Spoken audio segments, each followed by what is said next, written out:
Rachel Adams moved with practiced precision through the busy floor of the Golden Fork diner, balancing a tray of drinks in one hand and clutching a notepad in the other. To most customers, she was just another waitress in a worn uniform and faded sneakers, but beneath her calm exterior was a woman fighting to hold her world together. Just a few years earlier, Rachel had walked the halls of Monroe Medical School, her white coat crisp, her stethoscope a symbol of dreams in motion. She was at the top of her class, well on her way to becoming a pediatric neurologist. But life, as it often does, had other plans. Her mother's sudden diagnosis of multiple sclerosis shattered the careful path she'd paved, and in the space of a semester, she traded textbooks for table numbers and exam scores for tip jars. Each shift now felt like a battle, one that began not with clocking in, but the steeling of her nerves against the storm that was Greg, the restaurant manager. Greg thrived on control, wearing his authority like armor and wielding it with a cruel edge. When a water glass slipped from Rachel's tray and shattered across the tile floor, the entire restaurant froze. "That's the third this month, Adams," Greg barked, his voice loud enough to cut through the clatter of cutlery. "Coming out of your check." The scorn in his tone made nearby diners shift uncomfortably in their booths. Rachel knelt silently, sweeping glass with trembling fingers, swallowing the heat rising in her cheeks. She couldn't afford to lose this job. Not when her mother's medication cost more than their rent. Not when survival hung by such a delicate thread. Greg's reprimands weren't isolated. They came in waves. Shifts being cut without warning, tables reassigned to younger servers who laughed at his crude jokes and wore tighter uniforms. Rachel watched as her hours dwindled from 6 days a week to barely 4, then 3. When she finally confronted him about it, Greg's response was curt. "We're overstaffed. Madison needs more hours. She's got potential." Madison, who lived with her parents and bragged about saving for a spring break trip, didn't need the income like Rachel did. But Greg didn't care about fairness. He cared about appearances, and Rachel's tired eyes and second-hand shoes didn't fit the image he wanted front and center. Still, Rachel kept going. She showed up early, stayed late, and picked up shifts no one else wanted. Her body bore the toll. Her back ached constantly, her hands were rough from endless dish trays and bleach, and her shoes had holes that let in cold air during the night shift. But she never complained, not when the stakes were so high. Her mother needed her. Bills needed paying, and even though the future she'd once imagined was buried under layers of fatigue and compromise, she clung to it in secret. The part of her that still believed she might wear that white coat again someday. Her co-workers often saw her as too serious, too focused, the one who always said no to after-shift drinks and never missed a table's refill. What they didn't see was Rachel, sitting in a dim kitchen at midnight, going over pill schedules and checking her mother's blood pressure before collapsing for 4 hours of sleep. They didn't hear the quiet sobs she stifled when opening another envelope marked "Final Notice," or the calls from doctors discussing treatments she could no longer afford. To them, she was just the reliable one. But reliability, for Rachel, wasn't a badge of honor. It was a necessity born of desperation. And yet, through all of it, she never lost her grace. Every customer received a warm smile, every child got an extra crayon with their menu, and every elderly patron was greeted with respect. Rachel had not forgotten the compassion that first led her to medicine. Even in a world that no longer rewarded it, she refused to let that part of herself fade. She was a woman living between two lives, one defined by duty, the other by dreams. And each step she took across the linoleum floor of the Golden Fork was a silent promise to both. The decision hadn't come easily, but in the end, it hadn't really felt like a choice at all. Rachel Adams was midway through her second year at Monroe Medical School when her world shifted beneath her feet. One minute, she was reviewing pediatric neurology case studies and prepping for clinical rotations, and the next, she was rushing home after a frantic call from a neighbor. Her mother had collapsed. The diagnosis came quickly and cruelly: multiple sclerosis. As Rachel sat beside the hospital bed watching her once indomitable mother struggle to lift a glass of water, she realized something had to give. Tuition, exams, white coats, none of it mattered in that moment. Her mother needed her not in the distant future as a doctor, but now. as a daughter. At first, she tried to juggle both worlds. She crammed study sessions into hospital waiting rooms and attended lectures in clothes that still smelled faintly of antiseptic. But the demands of caregiving quickly grew heavier. Daily medication regimens, physical therapy appointments, a growing stack of insurance paperwork. All consuming. When her mother could no longer walk unassisted, Rachel made the call. She withdrew from school with the understanding that her student record would remain open should circumstances change. But she knew it wouldn't. She traded a promising future for the uncertain present and stepped into the only job she could find fast enough: waiting tables. Her paycheck from the Golden Fork barely stretched from one end of the week to the next. Rent came first. Always, but it was a constant race between utility bills and pharmacy receipts, between food for the week and fuel for the car. She clipped coupons religiously and kept a spreadsheet of every expense down to the penny. There were no indulgences, no evenings out, no new clothes, just carefully rationed priorities. Every time she started to build even a small cushion of savings, something would go wrong. The water heater would break, or her mother's medication would need a rushed refill not covered by insurance. There were nights she went to bed with a hollow ache in her stomach, not from hunger, but from the weight of financial strain that never lifted. What made it harder was the invisibility of her struggle. To the world, Rachel was just another waitress in a low-wage job, not someone who once helped intubate patients in trauma simulations, not the student professors had once called a future leader in pediatric care. The customers didn't know the weight she carried in her apron pocket, along with her order pad. They didn't see the notebook she kept tucked in her bag, filled with anatomy notes and treatment plans she refused to let go of entirely. On her rare breaks, she'd open it, not to study, but to remind herself of who she used to be, who she still might become, if life ever allowed it. And yet, through the exhaustion and the small humiliations, like being talked down to by managers half as capable, or watching younger servers get the better shifts, Rachel never let herself collapse. Her strength wasn't loud, it was quiet and persistent. The kind that shows up at 5 a.m. to make oatmeal for a mother who can no longer hold a spoon steadily, then puts on a smile for customers hours later. Her mother would sometimes apologize, voice cracking from guilt, but Rachel always hushed her with the same reply: "We do what we must for the people we love." That simple phrase became her mantra, even on days when her body screamed for rest and her spirit sagged under the pressure. In the silence of their small apartment, after her mother had gone to sleep, Rachel would sometimes sit at the kitchen table and let the tears come. Tears not of regret, but of release. She missed the sound of lecture halls, the buzz of learning, the future she'd once seen so clearly. But she never allowed herself to dwell there for too long. There was medication to schedule, budgets to recheck, and another long shift waiting in the morning. She had made a sacrifice that most people would never see and certainly never understand. But she carried it all with grace, not because it was easy, but because it was right. And in that quiet, persistent sacrifice, Rachel found a strength deeper than anything she'd ever known. The dinner rush was in full swing at the Golden Fork when Rachel Adams noticed a new party being seated at one of the corner tables. A man in a tailored navy suit and a young girl in a wheelchair. The man moved with quiet confidence, his polished shoes clicking softly against the tile as he helped position the wheelchair beside the table. The girl, no more than 10, kept her head down, her long blonde hair acting as a curtain between her and the world. Rachel had seen countless diners come and go, but something about this pair gave her pause. There was a stillness about them, a kind of practiced distance that didn't come from shyness, but from something heavier.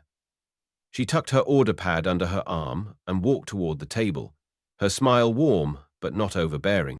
"Welcome to the Golden Fork," Rachel said as she approached, her voice soft but clear. "I'm Rachel, and I'll be taking care of you this evening." The man looked up, meeting her gaze with a calm politeness. His eyes were sharp but kind, carrying the weight of someone used to reading people quickly. "Thank you," he replied. "I'm Thomas, and this is my daughter, Lily." Rachel immediately crouched slightly to meet Lily at eye level, resisting the instinct to speak only to the adult. "Hi, Lily," she said with a gentle grin. "It's really nice to meet you. Can I get you something to drink while you look over the menu?" For a moment, Lily didn't respond, but Rachel didn't press. She just smiled and waited, creating space instead of pressure. She noticed Lily's hands clutching the arms of her wheelchair just a little too tightly, her shoulders rigid, her gaze fixed on a menu she clearly wasn't reading. Rachel recognized the signs. During her clinical rotations in pediatrics, she'd learned how to spot sensory discomfort and emotional withdrawal, especially in children dealing with trauma or neurological challenges. She subtly shifted her body to shield Lily from the bustle of the main aisle, using herself as a buffer from the chaos. Then, with a nod to Thomas, she stepped away and returned with their drinks, water for Thomas and a bright pink strawberry lemonade for Lily, complete with a flexible straw. Placing the lemonade gently on the table, Rachel said, "I thought this might be a hit. If you'd rather have something else, just let me know. No problem at all." She could feel Thomas watching her with an expression she couldn't quite read, somewhere between appreciation and curiosity. She waited another moment, then asked if they were ready to order. "I'll have the grilled salmon," Thomas said, glancing at Lily, "and she'll take the chicken tenders with mashed potatoes." Rachel jotted it down, but hesitated when she noticed Lily's finger slowly tracing the picture of mac and cheese on the kids' menu. She knelt down again, lowering her voice as if sharing a secret. "You know," she said, "our chef makes mac and cheese that's so good, I've seen grown-ups try to steal it off their kids' plates. 3 kinds of cheese, crunchy breadcrumbs on top. Would you like to try that instead?" For the first time, Lily looked up and made direct eye contact. Her blue eyes, large and guarded, studied Rachel carefully. After a long pause, she gave a small, almost imperceptible nod. Rachel smiled without making a big deal of it. "Mac and cheese it is," she said, scribbling a quick note and giving Lily a wink. As she rose, she noticed Thomas studying her again. He said nothing, but the look in his eyes had shifted. It wasn't just polite curiosity anymore. It was something deeper, more deliberate, as if he were observing more than just a waitress. As she walked back toward the kitchen, Rachel felt a flicker of something unexpected. Connection. She had served hundreds of families, smiled through thousands of interactions, but this one lingered. Maybe it was the way Lily had finally looked up. Maybe it was how familiar the tightness in Thomas's shoulders felt, like someone carrying more than he was letting on. Or maybe it was just that, for one brief moment, Rachel had felt like something more than a waitress. She had felt like herself again. The version of her that once stood beside hospital beds and helped children find comfort in confusing moments. And even if that feeling only lasted a few minutes, it was enough to remind her of the path she once walked. And maybe, just maybe, could walk again. When Rachel returned with the food, she carried the plates with practiced ease, but her mind was still on the girl in the wheelchair. The kitchen had been loud, the orders coming fast, yet Rachel had taken a few extra minutes to ensure Lily's mac and cheese was perfect. Hot, creamy, and sprinkled with just the right amount of crispy breadcrumbs. She placed the dish gently in front of Lily and smiled. "Here we go, straight from the chef's favorite corner of the oven," she said lightly, hoping to spark a reaction. Thomas nodded his thanks and adjusted his napkin, but Lily didn't move. Her hands hovered uncertainly over the utensils, her fingers twitching in hesitation. It was a small gesture, but to Rachel, it spoke volumes. She watched quietly for a few seconds and then crouched beside the girl once again, her tone still casual. "May I join you for just a moment, Lily?" she asked. The girl didn't answer, but her body relaxed slightly. Permission, unspoken but clear. Rachel pulled up a nearby chair and sat at an angle, not too close, but close enough to help. She noticed the way Lily's right hand struggled to maintain a grip on the fork, the tremor in her fingers betraying her frustration.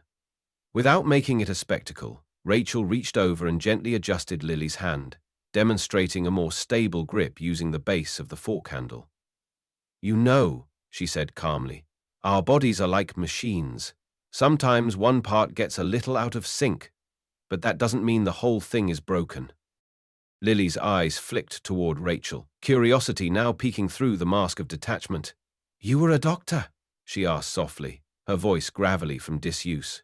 The question caught Rachel off guard, but she smiled. "Almost," she replied. "I was studying to be a pediatrician. That's a doctor for kids.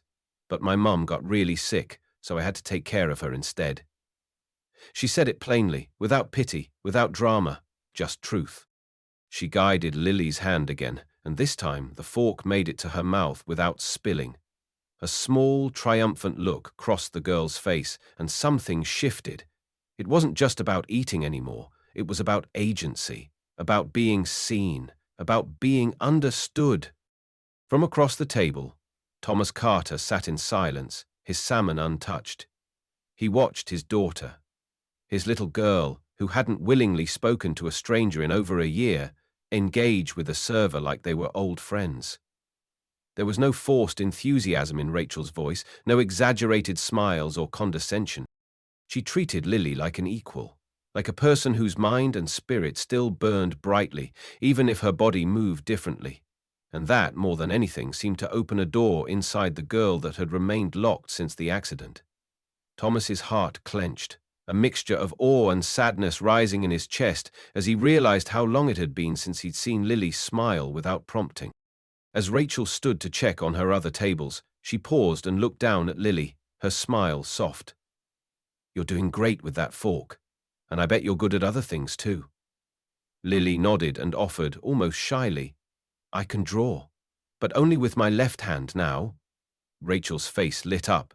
"That's amazing. Most people can't draw with either hand." A flush of pride crept up Lily's cheeks. Rachel, she knew better than to make the moment feel too big. Instead, she added, "I'll be back to check on you soon, artist," and disappeared into the crowd of diners. As she walked away, she heard it, faint and fleeting but clear, Lily's laugh, light and musical. It cut through the background noise like sunlight through a storm cloud. Thomas met Rachel's eyes from across the room.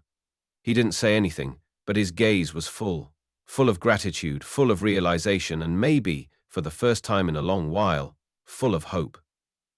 In a single meal, without even knowing it, Rachel had done what therapists, specialists, and expensive treatments had failed to do.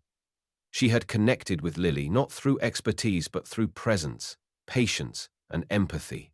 And as Thomas watched Rachel tend to other tables, still kind, still efficient, he knew something had just shifted, not only for his daughter, but for all of them. Rachel barely had time to savor the quiet victory of seeing Lily smile before the cold voice of her manager shattered the moment. "Adams!" Greg barked from the kitchen doorway, waving her over with that all-too-familiar mixture of authority and disdain. She made her way toward him, wiping her hands on her apron, heart sinking before he even spoke.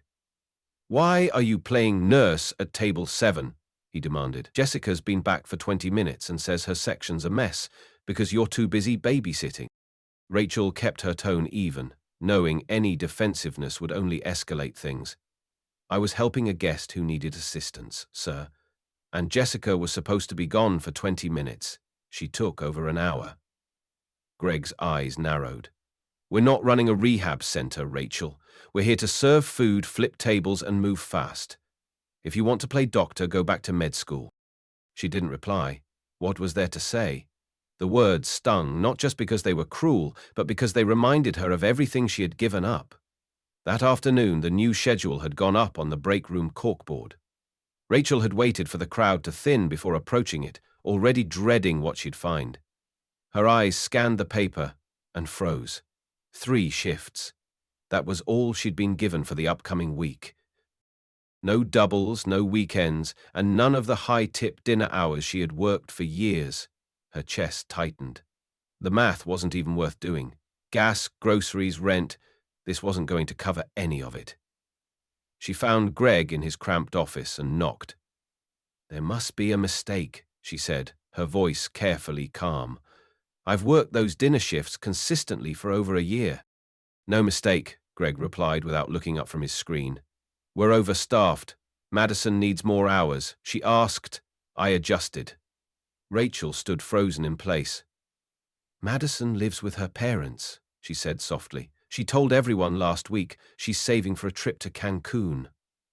Greg finally looked up, his mouth curled in a smirk. Not my problem. She's younger, more flexible. Customers respond better to her. The unspoken part stung the most. More attractive, more agreeable, more willing to laugh at his jokes and not ask questions. Rachel bit her tongue, refusing to let him see her flinch. This wasn't about merit or experience. It was about favoritism and punishment. A clear message: stay in line or you'll lose everything. The tipping point, though, wasn't the schedule. It was the envelope. At the end of her shift, Rachel collected her share of the night's pooled tips, except it didn't feel like her share. The envelope was suspiciously light. She opened it in the break room and counted. $43. For a 10-hour shift where she'd served more tables than anyone else. It didn't add up. But it never did anymore. The restaurant's new tip pooling policy, introduced by Greg a few months back, always seemed to shortchange her. Despite her long hours and steady customers, the money kept disappearing somewhere between the POS system and Greg's desk drawer. When she brought it up once, he shrugged. Tip distributions are based on performance. Maybe you're just not cutting it anymore. She could have fought it. She could have called corporate, filed a complaint, stirred the pot. But Rachel knew how those stories ended. People like Greg didn't get fired, they got promoted or reassigned. People like her, they got labeled difficult, emotional, replaceable. So instead, she folded the cash back into the envelope, shoved it into her apron pocket, and walked out the back door into the cold night air. Her car, a decade-old Honda with a cracked windshield, greeted her like an old friend. She sat behind the wheel for a long moment, resting her forehead against the steering wheel. Her feet throbbed, her hands ached, and her spirit? It felt threadbare, like an overused dish rag that had soaked up too much for too long. But even in that low moment, Rachel didn't cry. She couldn't afford to, not now. There were still prescriptions to pick up, still a sick mother waiting for her at home, still another shift in 3 days she had to show up for with a smile and good posture. Greg's abuse wasn't just verbal. It was systemic, calculated, and constant. He used the schedule as a weapon, the tip pool as a leash, and favoritism as a reward system for those who played by his rules. Rachel, who worked harder and cared deeper than anyone else, had become his target simply for refusing to compromise her dignity. And yet, somehow, she kept showing up. Not because she was weak, but because the people she loved depended on her strength. And in a world that seemed determined to break her, that strength was her quiet rebellion. The morning sun had barely crept over the horizon when Rachel Adams stirred from a restless sleep, still dressed in the clothes she'd collapsed in the night before. Her apartment was silent, save for the gentle hum of the old refrigerator and the soft tick of the wall clock above the stove. Her mother was still asleep, her breathing steady and peaceful behind the door that Rachel had quietly closed after checking on her during the night.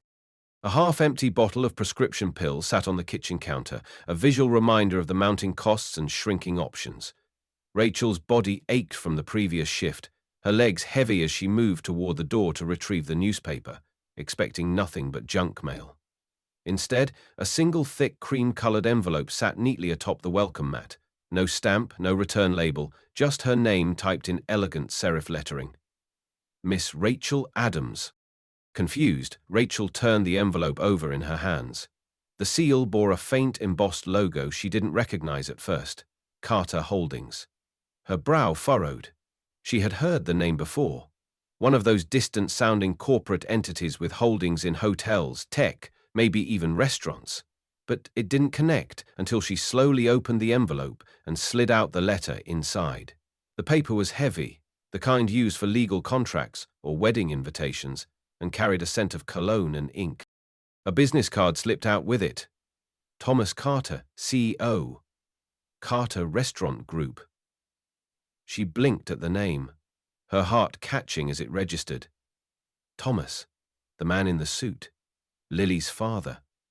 The man who had said almost nothing during dinner, but whose eyes had spoken volumes.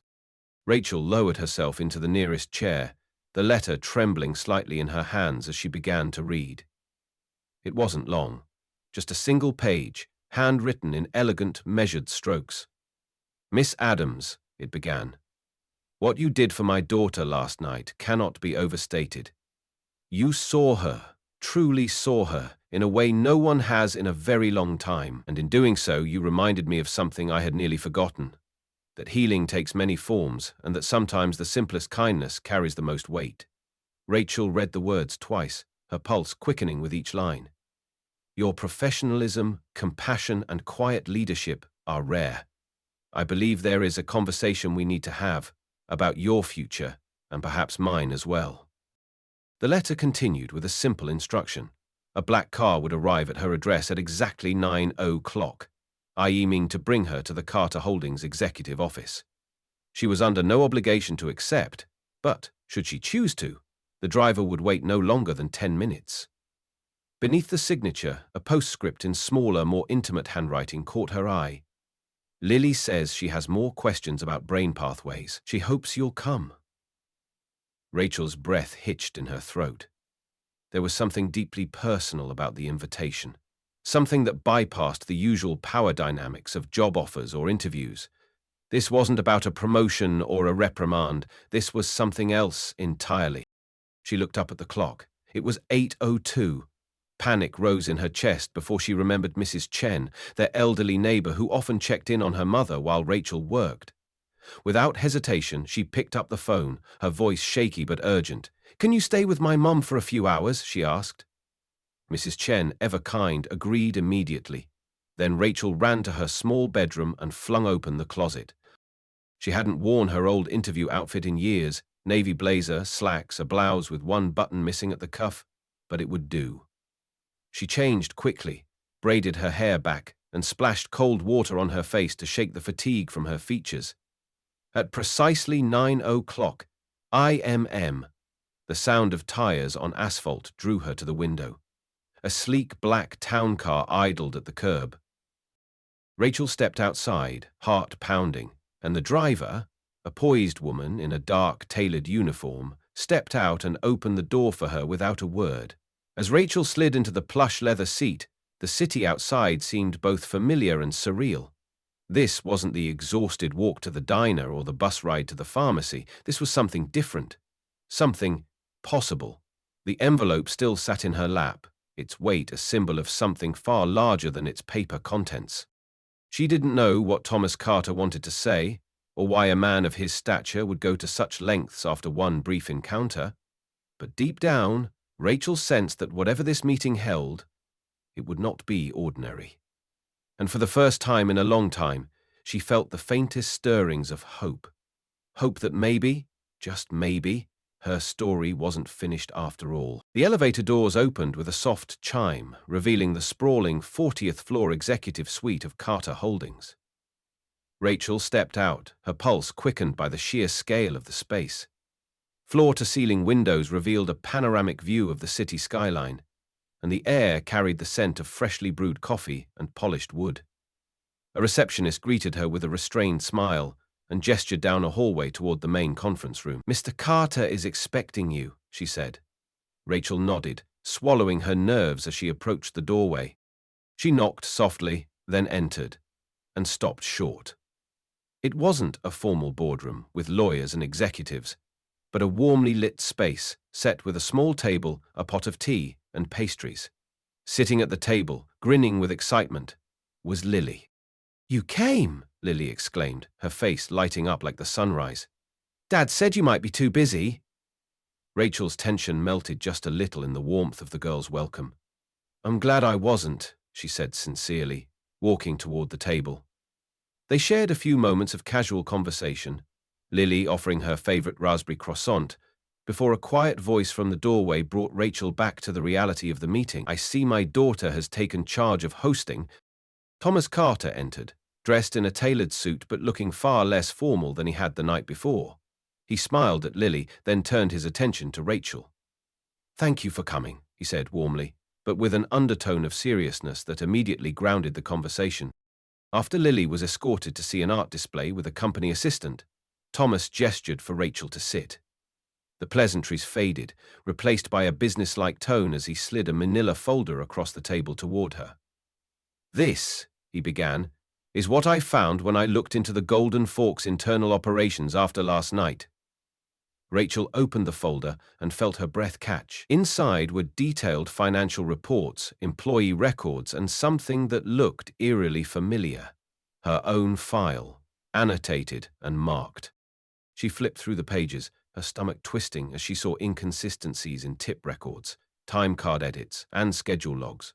"Greg," Thomas said evenly, "has been skimming tips for at least 4 months, and he's been targeting you specifically, cutting your shifts, falsifying your hours, and assigning lucrative tables elsewhere." Rachel sat frozen, her hands clenched around the edge of the folder. She was still trying to form a response when the door flew open. Greg burst in, his face flushed and his words tumbling out. "You set me up," he shouted, pointing at Rachel. "You and that little crippled girl. What is this, some kind of trap?" Thomas rose slowly, his voice like ice. "Mr. Peterson," he said calmly, "you're speaking about my daughter and a respected guest in my office. Choose your next words carefully." Greg faltered, his confidence visibly draining as the weight of his surroundings hit him. "You don't understand. Tip systems are complicated. Scheduling is fluid. It's not personal." Thomas didn't raise his voice. He simply picked up a single document from the folder. "This shows the exact amount of money you reallocated from Rachel's tips to Madison. This shows doctored time cards. This," he added, looking Greg in the eye, "is theft. As of this morning, you are no longer employed by Carter Restaurant Group. Security will escort you out." Once Greg was removed, his protests echoing faintly down the hallway, Rachel remained seated, stunned. She struggled to find words, processing what had just happened. Thomas sat back down, his expression softening. "I apologize for the drama, but it needed to happen." Rachel looked up, finally finding her voice. "You looked into all of this? And me?" Her tone wasn't accusing, but there was a tremor of unease beneath it. "How much do you know?" Thomas hesitated, then answered honestly. "Enough to understand who you are. Rachel Adams, second-year student at Monroe Medical. Top 15% of your class, pediatric focus. Recipient of the High Tower Scholarship for Emerging Medical Talent. You left just before your 3rd semester. The reason, I believe, was your mother's diagnosis." Rachel's chest tightened as he recited the details of a life she had long kept hidden under her apron. "That feels like a lot to know about someone you just met," she said, her voice steady but guarded, "especially without their permission."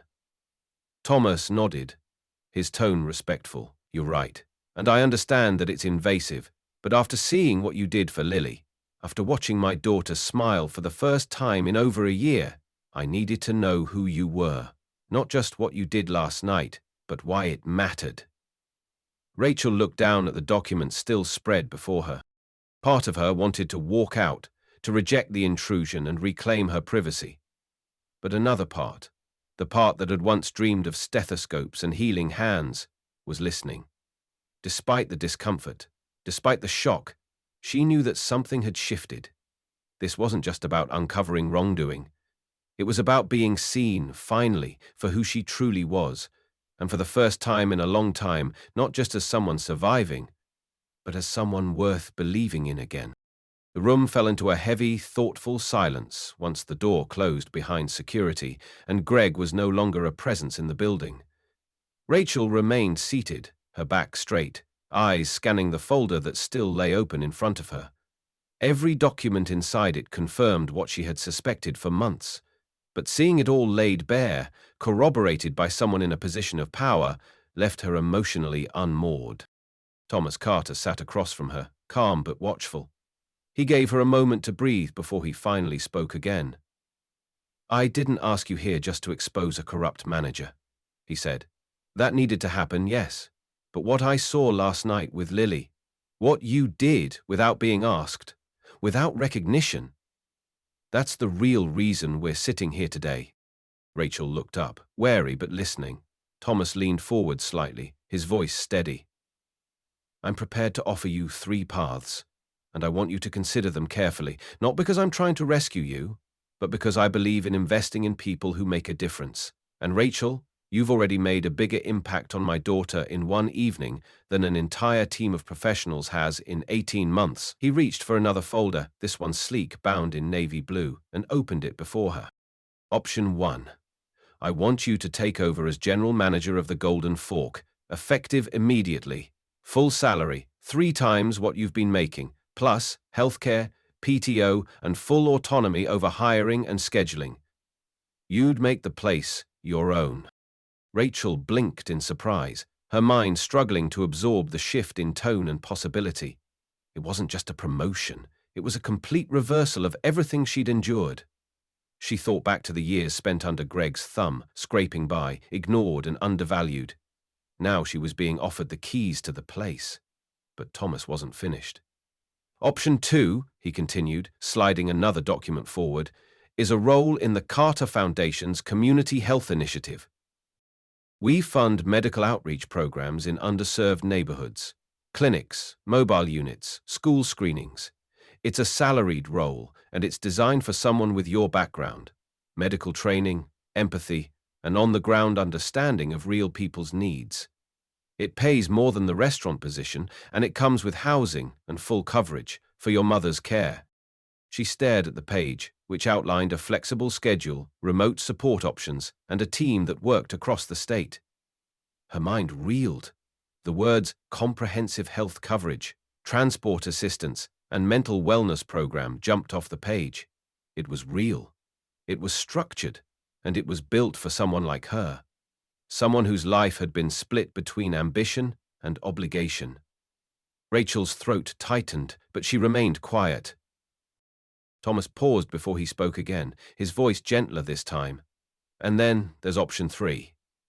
He pulled out one last folder, slimmer than the others, but somehow heavier in weight. He opened it slowly and revealed a letterhead from Monroe Medical School. I spoke to Dr. Winters, he said. She still remembers you. You left an impression there, Rachel, one they never forgot. The letter confirmed what she hardly dared believe: acceptance into Monroe's re-entry program with a full scholarship and stipend starting the next term. Rachel's breath caught. She reached out, her fingers tracing the edges of the paper like it might vanish, but then, like a wave crashing over her, the reality of her mother's needs returned. I can't leave her, Rachel said softly, half to herself. She needs full-time care. Even with a stipend, it wouldn't be possible. Thomas nodded and opened a smaller folder tucked beneath the rest. We've thought of that too. Carter Holdings owns a number of fully accessible housing units for our employees and executive staff with family care needs. One is now reserved in your mother's name. If you choose this path, we'll also provide professional in-home support, covered by our insurance. He closed the folders gently, letting the silence settle again. Rachel was stunned, not just by the scale of what was being offered, but by the way it had been so carefully tailored, not to flatter her, but to free her. These weren't gifts, they were opportunities, real ones, that acknowledged her pain, her potential, and her power. Why me? She asked finally, her voice a whisper. Because, Thomas said, you reached my daughter in a way that no one else could. You made her feel seen, heard, capable. And you didn't do it for attention or reward. You did it because that's who you are. The world needs more people like you, Rachel. And I'm hoping, selfishly, yes, that you'll choose a path that keeps you in our lives. But more than that, I want to see you back where you belong, leading, healing, thriving. Rachel looked down at the folders before her, 3 doors, each one promising a new life. For the first time in years, she wasn't facing a dead end. She was standing at the edge of possibility. Rachel sat alone on the small balcony outside Thomas Carter's office, the early morning breeze rustling the pages of the medical school re-entry letter still clutched in her hand. Below, the city moved as it always had, fast, loud, indifferent. But up here, time had paused. She looked down at the letter again, then across the skyline, her heart caught between wonder and doubt. So many years had passed since she walked out of Monroe Medical with trembling hands and a silent promise to return one day. That promise had felt like a lie for so long. Yet now, here it was, resurrected, printed in black ink, signed by the same advisor who once called her the most gifted pediatric candidate in her cohort. And just a few doors down, Thomas and Lily were waiting, not to convince her, but to stand by her if she chose to step forward. She made her decision not with a burst of excitement, but with quiet conviction. Returning to medicine wouldn't erase the struggle of the past few years. It wouldn't undo the nights of exhaustion, the lost time, or the sacrifices that carved deep lines into her spirit. But it would mean something. It would mean reclaiming a future she had only dared to mourn in private. When Rachel stepped back inside and softly told Thomas, "Yes, I'll go back," the look on his face said everything. He didn't cheer or push, he simply nodded, deeply and sincerely, as if he too had been waiting for this moment. Lily, who had rejoined them moments earlier, broke into a wide grin. "Does this mean you're my doctor now?" she asked, eyes twinkling. "Not yet," Rachel laughed, kneeling beside her. "But soon, if you'll still have me." What followed was a whirlwind of preparation. Carter Holdings moved quickly and discreetly. Rachel and her mother were relocated into a bright, accessible apartment just 2 floors below Thomas and Lily's. The unit came fully furnished, with a rotating team of skilled nurses who ensured Eleanor Adams had consistent, dignified care while Rachel focused on her studies. For the first time in years, Rachel no longer lived with the sound of worry echoing in every room. She could attend classes without wondering if her mother had fallen, missed a dose, or been left alone too long. And Eleanor, surrounded by warmth and community, began to flourish. She and Lily developed an immediate bond, their connection bridging generations with laughter, shared stories, and a mutual love of bad television and apple cobbler. Back at Monroe Medical, Rachel returned not as the eager second year she once was, but as a woman who had seen life from the other side. She walked the halls with humility and confidence, her white coat crisp but her eyes wiser. She sat in the front row, asked the hard questions, and offered insights her classmates often hadn't considered.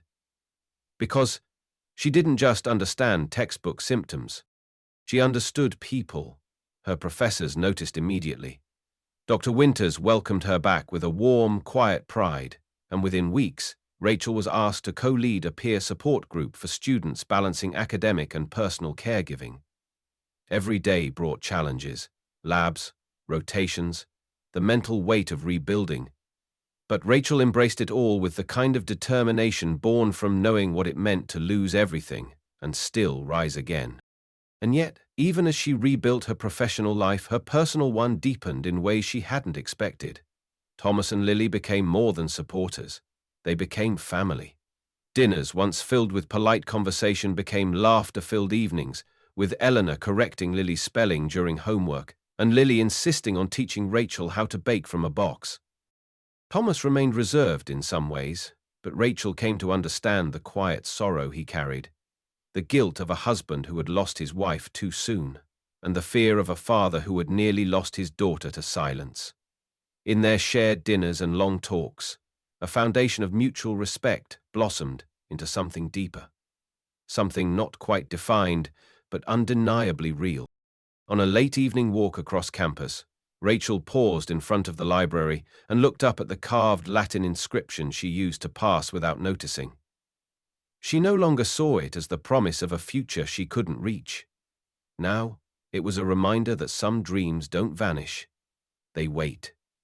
They wait through the sleepless nights, through every shift at a diner, through every unpaid bill and quiet prayer. And when the time is right, when you're ready, they open a door. One lecture at a time, Rachel stepped through that door.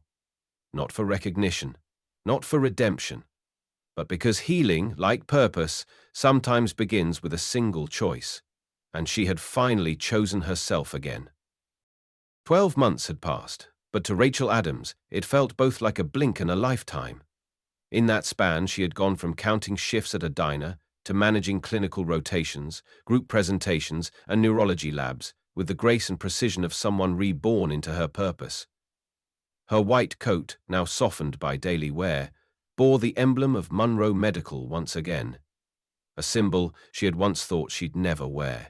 But it wasn't the coat or even the classroom that marked her transformation. It was the confidence in her voice when she answered questions, the ease with which she navigated complex cases, and the quiet fire that had never truly left her. Rachel had reclaimed her path, not because it had been given, but because she had fought for it, every single day. Her personal life, too, had grown into something unexpected and beautiful. Eleanor, her mother, now flourished in a supportive environment, her health steadied by full-time care and the warmth of a small but tight-knit household.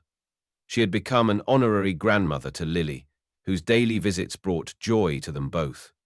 And Rachel, though still hesitant to label anything too quickly, had found in Thomas something rare, a partner in purpose, in understanding, and in steady presence. Their connection had grown organically, rooted in shared values, late-night talks, and their mutual love for the fiercely creative Lily, whose energy had returned in full force. Lily, now walking with support and chattering endlessly about school projects and art shows, often declared that Sam, her nickname for Rachel, was her superhero. It was on a Tuesday afternoon, between lectures on pediatric neuroplasticity and a mentoring session with first-year students, that Rachel received a message from Thomas. Conference room 5B, after class, something exciting to share. The message was short and mysterious, and though she had grown used to Thomas's reserved way of building anticipation, she couldn't help but feel a flutter of curiosity. When she arrived, Dr. Winters was already there, her familiar warm smile offering reassurance. Beside her stood Thomas, holding a leather-bound presentation folder. "We didn't want to tell you until it was finalized," he began, his voice proud but slightly emotional. "The board just approved funding. It's official. We're building it." Rachel opened the folder slowly, her breath catching as she saw the name embossed across the first page. The Lily Carter Center for Pediatric Rehabilitation. A state-of-the-art facility designed for integrative care of children with neurological conditions. Built adjacent to Monroe Medical and inspired by the progress Lily had made under Rachel's guidance. Architectural renderings showed bright therapy rooms, child-friendly labs, sensory play areas, and family support lounges. It was everything she had once imagined when she studied late into the night years ago, dreaming of a world where care could be both compassionate and cutting-edge. This is real?" she asked, her voice shaking. "Very real," Dr. Winters said gently. "And it's going to need a medical director. Someone who understands not just the science, but the humanity behind it." Thomas stepped forward, his tone more serious now. "Rachel, we want that someone to be you. After your residency, of course. We're working with the school to create a specialized academic track, one tailored to preparing you for this exact role. You'll have additional certification opportunities, administrative rotations, and research pathways, all leading toward leadership at the center." Rachel stood in stunned silence, the weight of the moment nearly overwhelming. 1 year ago, she'd been scraping together tip money, exhausted and invisible. And now, she was being asked to lead a center that would help heal others like Lily. Children whose stories often went unheard, whose futures too often depended on chance instead of care. It wasn't just a job. It was a legacy, one forged in late-night study sessions, in whispered encouragements to a frightened girl in a wheelchair, in unwavering devotion to a mother who had once needed her daughter more than she needed a degree. Rachel didn't say yes right away. She took the folder home, read every word, and sat with it beside the window in the apartment that now felt like a sanctuary. She called her mother, who simply said, "You've already been doing the work, sweetheart. This just puts your name on the door." That night, Lily handed her a hand-drawn sketch of the building. 3 stick figures labeled Dad, Sam, and me, standing in front of a glass building with a banner reading, "Healing starts here." Rachel looked at the drawing, at Lily's smile, at the life she had rebuilt, and knew this was the next chapter. Not because someone gave it to her, but because she had earned it. The light in the apartment was golden with the warmth of late afternoon when Lily burst through the door, clutching a folded piece of paper like it was treasure. "I made something," she announced, her eyes bright with excitement as she rushed toward Rachel, who was seated at the dining table, deep in study notes and marked-up diagrams. Rachel smiled and closed her notebook, already familiar with Lily's habit of gifting spontaneous art. "Let's see it," she said warmly. Lily unfolded the page and held it up with both hands, grinning from ear to ear. It was a drawing. Simple, colorful, childlike in execution, but full of meaning. 3 stick figures stood in front of a sleek building labeled Lily Carter Center. Each figure had a name written above: Dad, Sam, and me. Below the trio were the words, carefully written in block letters: "My family fixed me, now we fix other kids too." Rachel's breath caught in her chest. It wasn't just the drawing, it was the message. It was the way Lily had placed herself, hand in hand with Thomas and Rachel, as part of something whole, something healing. She reached for the paper, running her fingers across the crayon lines, tears welling quietly in her eyes. In that moment, it wasn't the promise of a title or a future leadership role that moved her. It was the simplicity of what Lily had captured. This new, fragile, beautiful family, forged not by blood but by resilience, kindness, and the willingness to show up for each other when it mattered most. "I'm going to hang this in my office," Rachel said, her voice thick with emotion. "Right where everyone can see it when they walk into the center." That night, as Rachel sat alone on the apartment balcony, the city glowing softly beneath her, she thought back to the first night she met Lily. It had started with spilled glass, aching feet, and a table no one else wanted to serve. She remembered the tension in Lily's shoulders, the tremor in her hand, the hesitation in her voice. She remembered kneeling beside her, guiding her hand to lift a fork full of mac and cheese, and watching her smile, tentative but real for the first time. That single moment, seemingly ordinary, had become the axis on which her life turned. Not with fanfare or applause, but with a quiet act of human connection. That was the power of kindness. It moved through people like light, transforming everything it touched. Rachel had once believed her dreams were gone, buried beneath unpaid bills and hospital visits. But it turned out dreams didn't die, they adapted, they waited, and when the time was right, when her heart was ready, they returned, not just for her, but for those she had come to love. The Lily Carter Center wasn't just a career milestone. It was a symbol of second chances, of healing that goes beyond physical recovery. It was a home for children like Lily, and a haven for families fighting invisible battles. And now, she had the opportunity to lead it, not as someone rescuing others, but as someone who had once needed rescue herself, and found it in the very act of helping someone else. The official offer came 2 weeks later, delivered with a formal letter from the board and a warm note from Dr. Winters. Rachel accepted without hesitation, not because of the salary or the title, but because of the mission. She stepped into her new role with the same grace and grit that had carried her through years of struggle. Every detail of the center bore her fingerprints, from the colors of the therapy rooms to the flexible care policies shaped by her own caregiving experience. And, on the day they broke ground, Lily stood beside her in a white hard hat, holding her hand proudly as photographers snapped photos of the girl, whose laughter had once been lost and had now become the spark for an entire movement. Years from now, Rachel knew, people would walk through the glass doors of the center and see the framed drawing hanging in the entryway. Some would smile, others might not understand it at all. But to Rachel, it would always be more than artwork. It would be a reminder of how everything began, not with a resume, not with a title, but with a quiet moment of compassion between 2 strangers in a crowded restaurant. And as she stood beneath the sign bearing Lily's name, beside a child who had once been too scared to speak, and a man who had believed his family was broken beyond repair, Rachel understood something deep in her bones. Legacies aren't built in grand gestures. They're built in the smallest acts of kindness, the kind that ripple outward and change the world. If this story moved you, if it reminded you that even the smallest acts of compassion can change lives, then you're exactly where you need to be. At Deep Inside HQ, we believe in the power of second chances, in the strength of quiet heroes, and in stories that reflect the truth of the human spirit. Don't let this message end here. Share it with someone who needs hope today. Subscribe to our channel for more real, heartfelt stories that prove kindness still matters. Together, let's build a community where empathy leads the way.